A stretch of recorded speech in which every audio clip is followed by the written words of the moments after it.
எல்லாருக்கும் நமஸ்காரம். இன்னைக்கு நம்ம தசகம் 13 பார்க்க போறோம். நம்ம 12வது தசகம் வராக அவதாரம் பார்த்தோம் இல்லையா? வராக அவதாரத்துல நிலமகளை பெருமாள் மகாபன்றி அவதாரம் எடுத்துன்னு மீட்டுன்னு போறார் அப்படிங்கறத 12வது தசகத்துல பார்த்தோம். இந்த 13வது தசகம் என்னன்னா ஹிரண்யாக்ஷ வதக, அதாவது ஹிரண்யாக்ஷனை எப்படி பெருமாள் வதம் பண்றார். இந்த ஹிரண்யாக்ஷன் யாரு அப்படிங்கறதையும் நம்ம ஏற்கனவே பார்த்தோம்.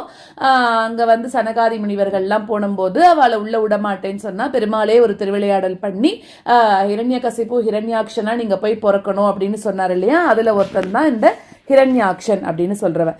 இவன் என்ன பண்ணிட்டு இருக்கான்னா, இந்த மாதிரி அங்க இருக்கிறவா எல்லாரையும் தொல்லை பண்ணிட்டே இருக்கானோ. சோ அந்த மாதிரி இந்த வராக பெருமாளா ஹிரண்யாக்ஷனை எப்படி அழிக்கிறார் அப்படிங்கறத சொல்ல போறதா இந்த தசகம்.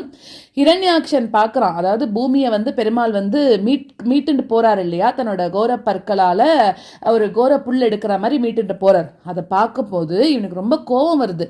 சண்டைக்கு போறான் பெருமாளோட. சோ அந்த பூமியை மீட்டுண்டு இந்த ஜலத்திலிருந்து வெளியில வரப்போ அந்த ஹிரண்யாக்ஷன் என்ன பண்றானா, அவன் உன்னை பாக்குறான். ஏற்கனவே ஹிரண்யாக்ஷன் என்ன பண்றான், உன்னை தேடிண்டே இருக்கான். அதாவது வருணன் ஏற்கனவே ஒரு ஹிண்ட் கொடுத்துட்டான் இல்லையா? நாராயணனா எனக்கு தகுந்த எதிரி யாருன்னு அந்த ஹிரண்யாக்ஷனோட வேலையே இப்படி தேடி அலைஞ்சிட்டு இருக்கிறது தான். அப்போ நீ இங்க இருக்கிறவாளெல்லாம் ரொம்ப துன்புறுத்தின்னு இருக்க, ஆனா உனக்கு சரிசமமா இருக்கக்கூடிய ஆள் நாராயண பெருமாள் தான் அப்படின்னு சொல்லிட்டான் இல்லையா? சோ அதனால இவன் என்ன பண்றான் அப்படின்னாக்க, அந்த முழங்கால் அளவுக்கு இருக்கக்கூடிய அந்த பிரளய ஜலத்துல உன்னை தேடிண்டு அலைஞ்சின்னு இருக்கானோ. கையில எப்பவுமே அவன் ஒரு ஆயுதம் வச்சுட்டே இருப்பான். அந்த ஆயுதத்தோட உன்னை தேடி அலைஞ்சுட்டே இருக்கானோ. அப்ப என்ன ஆகுறது அப்படின்னா, உன்னோட பக்தனும் ரொம்ப தந்திரமாக நடிக்கிறதுல ரொம்ப திறமையுடையவனுமா இருக்கக்கூடிய அந்த நாரத முனி அவன் கிட்ட போயிட்டு மெதுவா போய் என்ன சொல்றாருன்னா, ஒன்ன புகழ்ந்து பேச, அதாவது அண்ணா ஹிரண்யாக்ஷனை புகழ்ந்து பேச ஆரம்பிச்சிடுறாராம். புகழ்ந்து பேசுற இடத்துல குருவாயூரப்பனா இருக்கக்கூடிய ஒன்ன இகழ்ந்து பேச ஆரம்பிச்சிடுறார் அப்படின்னு அர்த்தம். அதாவது தப்பா புரிஞ்சுக்க கூடாது. நாரதர் ஏன் அவனுக்கு போய் சப்போர்ட் பண்றா அப்படின்னு. இது எல்லாமே அவனோட கர்வத்தை அழிக்கணும் அப்படிங்கறதுக்காக தான். அவனை ஒரு வழி பண்ணணும் அப்படிங்கறதுக்காக அங்க போயிட்டு அவனை புகழ்ந்தும் ஒன்ன இகழ்ந்தும் இது மாதிரி சொல்றார் அப்படிங்கிறது முதல் ஸ்லோகம். என்ன சொல்றார் அது 2வது ஸ்லோகத்துல பார்க்கலாம். அப்போ மாயாவியான அந்த விஷ்ணு உன்னோட நிலமகள் அவளை கைப்பற்றின்னு போயின்னு இருக்கான். இது என்ன துன்பம் துன்பம் அப்படின்னு நாரதர் சொல்றாராம். அதை கேட்ட அந்த ஹிரண்யாக்ஷன், அப்படியா அவன் எங்க அப்படின்னு ஏன்னா அவனுக்காக தானே வெயிட் பண்றேன், எங்க அந்த நாராயணன் அப்படின்னு சொல்லி போறானாம். அப்போ அந்த நாரதன் காட்டின வழியிலேயே போய் அந்த நிலமகளை எடுத்துண்டு நீர்லிருந்து வெளியில வந்த ஒன்ன பாக்குறான். இந்த இடத்துல அவன் ஹிரண்யாக்ஷன் எப்படி பெருமாளை தேடின்னு இருக்கான்னா, ஒரு நல்ல பக்தன் எப்படி பெருமாளை தேடுவானோ அந்த மாதிரி இவன் தேடுறான். இவன் நல்ல பக்தன் கிடையாது. அவ்வளோ முயற்சி எடுத்து பெருமாளை தேடின்னு இருக்கானா. இவன் கெட்ட விஷயத்துக்காக தேடுறான், அது வேற விஷயம். அந்த மாதிரி நீர்லிருந்து வெளியில வந்த ஒன்ன ஹிரண்யாக்ஷன் பாக்குறான். இது 2வது ஸ்லோகம். 3வது ஸ்லோகம், அந்த அசுரன் பார்த்துட்டு இது ஒரு காட்டு விலங்கு தானே அப்படின்னு சொல்லி உன்னை ரொம்ப எகத்தாளமா பாக்குறானா. அப்போ அவனை நீ என்ன பண்ற, ஒரு பொருளா கூட மதிக்கல. அப்போ கோரப்பல்லோட நுனியில நிலமகள் நடுங்கின்னு இருக்கா. அவளை பார்த்து உன்னோட யோக சக்தியால அவளை கடல்ல முழுகாம எடுத்துன்னு வர நீ அதுலதான் மும்மரமா இருந்த அப்படின்னு சொல்றா. அதுக்கப்புறமா கடுமையா அவனோட போர் புரியறதுல ஈடுபட்ட. இது 3வது ஸ்லோகம். 4வது ஸ்லோகத்துல அந்த அசுரன் என்ன பண்றான், தன்னோட கையில கதாயுதத்தை வச்சுட்டு இருக்கான் இல்லையா? அதனால நீயும் என்ன பண்ற, உன்னோட கையில கதாயுதத்தை ஏந்திண்டு யுத்தம் செஞ்சு 2 பேரும், அவன் உன்னை கதாயுதத்தால் அடிக்கிறான், நீ திருப்பி கதாயுதத்தால் அவன் அடிக்கிற. அதனால எப்படி சத்தம் வருதுங்க, கட கட அப்படின்னு சொல்லி ஒரு ஒளி ஆகாயத்திலிருந்து வர ஆரம்பிக்கிறதாம். அந்த ஒளியை கேட்டு நீங்க போடுற சண்டைய பார்க்கணும்னு நினைச்ச தேவர்கள் எல்லாரும் ஒன்னா கூடி, அப்போ பிரம்மதேவன் சாயங்கால வேளைக்கு முன்னாடியே இவனை கொன்னுடணும் அப்படின்னு சொல்லி உன்கிட்ட வேண்டிக்கிறாராம் பிரம்மா. இது 4வது ஸ்லோகம்.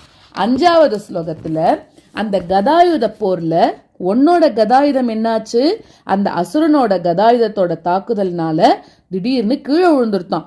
இது என்ன ஆச்சரியமா இருக்கு, பெருமாளோட கதாயுதம் போய் கீழே விழுந்துருமா அப்படின்னு ஒரு ஆச்சரியம்.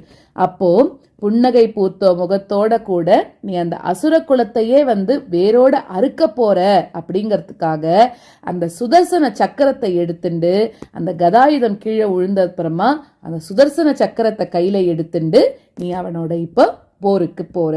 இது 5வது ஸ்லோகமா இருக்கு. இப்ப நம்ம ஸ்லோகங்களை பார்க்கலாம். இந்த தசகம் சாந்திரானந்த ராகம் அப்படின்னு சொல்லக்கூடிய ராகத்துல நம்ம பாடுறோம். ஹிரண்யாக்ஷம் தாவத் வரதபவத் அன்வேஷண பரம் சரந்தம் சாம்வர்த்தே பயசி நிஜ ஜங்கா பரிமிதே பவத் பக்தோ கத்வா கபட படுதீர் நாரத முனிஹி ஷனைரூச்சே நந்தன் தனுஜமபி நிந்தம் स्तवबलम् हिरण्याक्षं तावद् वरदभवदन्वेषणपरम् हिरण्याक्षं तावद् वरदभवदन्वेषणपरम् चरन्तं सांवर्ते पयसि निजजङ्गापरिमिते चरन्तं सांवर्ते पयसि निजजङ्गापरिमिते भवद्भक्तो गत्वा कपटपटुतीर्नारदमुनिः भवद्भक्तो गत्वा कपटपटुतीर्नारदमुनिः शनैरुचे नन्दन् धनुजमपि निन्दं स्तव बलम् शनैरुचे नन्दन् धनुजमपि निन्दं स्तव बलम् हिरण्याक्षं तावद् वरदभवदन्वेषणपरम् चरन्तं सांवर्ते पयसि निजजङ्गापरिमिते भवद्भक्तो गत्वा कपटपटुतीर्नारदमुनिः शनैरुचे नन्दन् धनुजमपि निन्दं स्तव बलम् हिरण्याक्षं तावद् वरदभवदन्वेषणपरम् चरन्तं सांवर्ते पयसि निजजङ्गापरिमिते भवद्भक्तो गत्वा कपटपटुतीर्नारदमुनिः शनैरुचे नन्दन् धनुजमपि निन्दं स्तव बलम् स मायावी विष्णुर् हरति भवदीयां वसुमतीं प्रभो कष्टं कष्टं किमिदमिति तेनाभिगदितः नदन् क्वासौ क्वासा वितिसमुनिना दर्शितपतः भवन्तं सम्प्रापद् धरणिधरम् उद्यन्तम् उदकात् स मायावी विष्णुर्हरति भवदीयां वसुमतीं स मायावी विष्णुर्हरति भवदीयां वसुमतीं प्रभो कष्टं कष्टं किमिदमिति तेनाभिगदितः प्रभो कष्टं कष्टं किमिदमिति तेनाभिगदितः नदन् क्वासौ क्वासा वितिसमुनिना दर्शितपतः नदन् क्वासौ क्वासा वितिसमुनिना दर्शितपतः भवन्तं सम्प्रापत् धरणिधरमुद्यन्तमुदकात् भवन्तं सम्प्रापत् धरणिधरमुद्यन्तमुदकात् स मायावी विष्णुर्हरति भवदीयां वसुमतीं प्रभो कष्टं कष्टं किमिदमिति तेनाभिगदितः नदन् क्वासौ क्वासा वितिसमुनिना दर्शितपतः भवन्तं सम्प्रापत् धरणिधरमुद्यन्तमुदकात् स मायावी विष्णु मनोर्हरति भवदीयां वसुमतीं प्रभो कष्टं कष्टं किमिदमिति तेनाभिगदितः नदन् क्वासौ क्वासा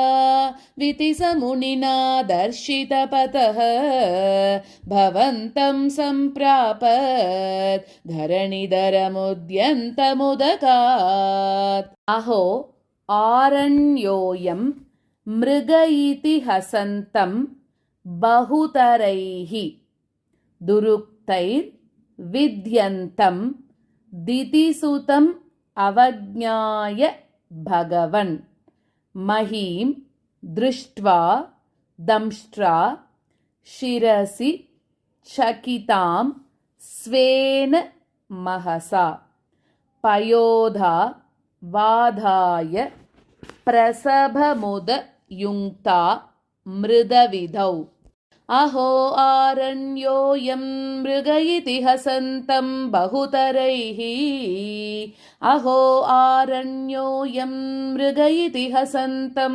बहुतरैः दुरुक्तैर्विद्यन्तं दितिसुतमवज्ञाय भगवन् दुरुक्तैर्विद्यन्तं दितिसुतमवज्ञाय भगवन् महीं दृष्ट्वा दंष्ट्रा शिरसि चकितां स्वेन महसा महीं दृष्ट्वा दंष्ट्रा शिरसि चकितां स्वेन महसा पयोधावाधाय प्रसभमुदयुङ्क्ता मृदविधौ पयोधावाधाय प्रसभमुदयुङ्क्ता मृदविधौ अहो आरण्योऽयं मृग इति हसन्तं बहुतरैः दुरुक्तैर्विद्यन्तं दितिसुतमवज्ञाय भगवन् महीं दृष्ट्वा दंष्ट्रा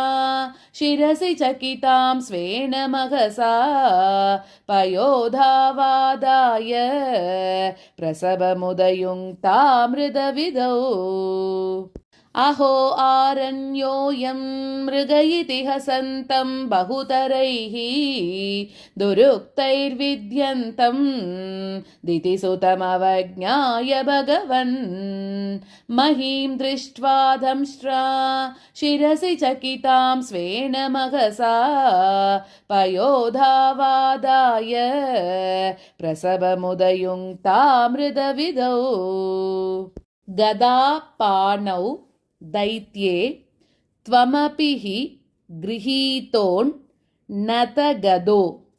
नियुद्धेन क्रीडन् घटघटरवोद् गुष्टवियता रणालोकौत्सुक्यान् मिलति सुरसङ्गे धृतममुं निरुन्ध्यास् सन्ध्यातः प्रथममिति धात्रा जगदिशे गदापाणौ दैत्ये त्वमपि हि गृहीतोऽन्नतगदः गदापाणौ दैत्ये त्वमपि हि गृहीतोऽन्नतगदः नियुद्धेन क्रीडन् घटघटरवोद्गुष्टवियता नियुद्धेन क्रीडन् घटघटरवोद्गुष्टवियता रणालोकौत्सुक्यान् मिलति सुरसङ्गे धृतममुं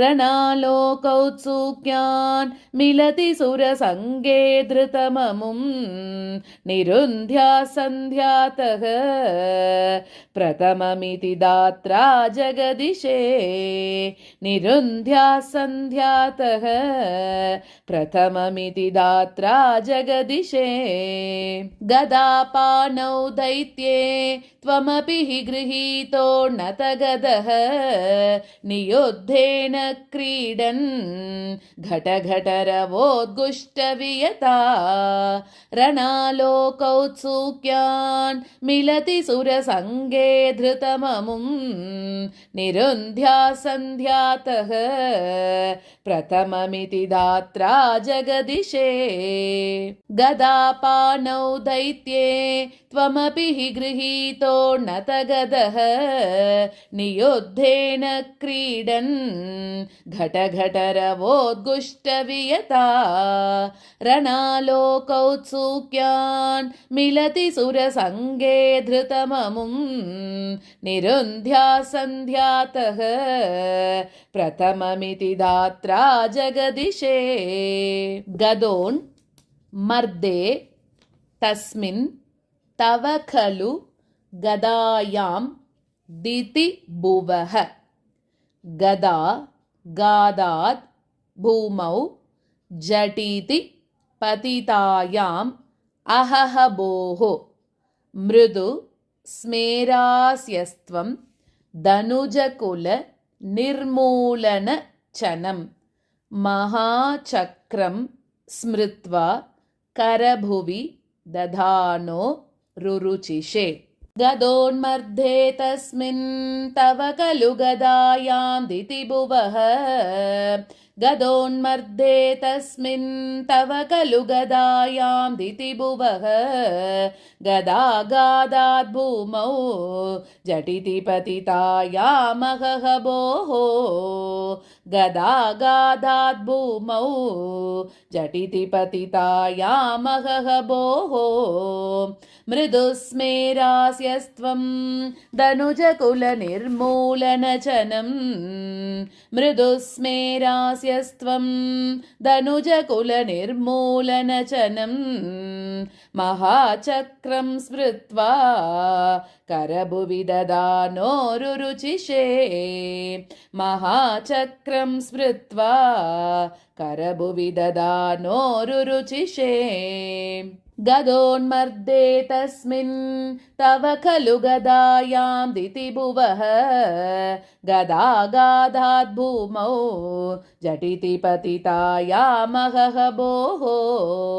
मृदुस्मेरास्यस्त्वं धनुजकुलनिर्मूलनचनं महाचक्रं स्मृत्वा करभुवि दधानो रुरुचिषे गदोन्मर्दे तस्मिन् तव खलु गदायां दितिभुवः गदागादात् भूमौ झटिति पतितायामहहबोः मृदुस्मेरास्यस्त्वं धनुजकुलनिर्मूलनचनं महाचक्रं स्मृत्वा करभुवि दधानो रुरुचिषे।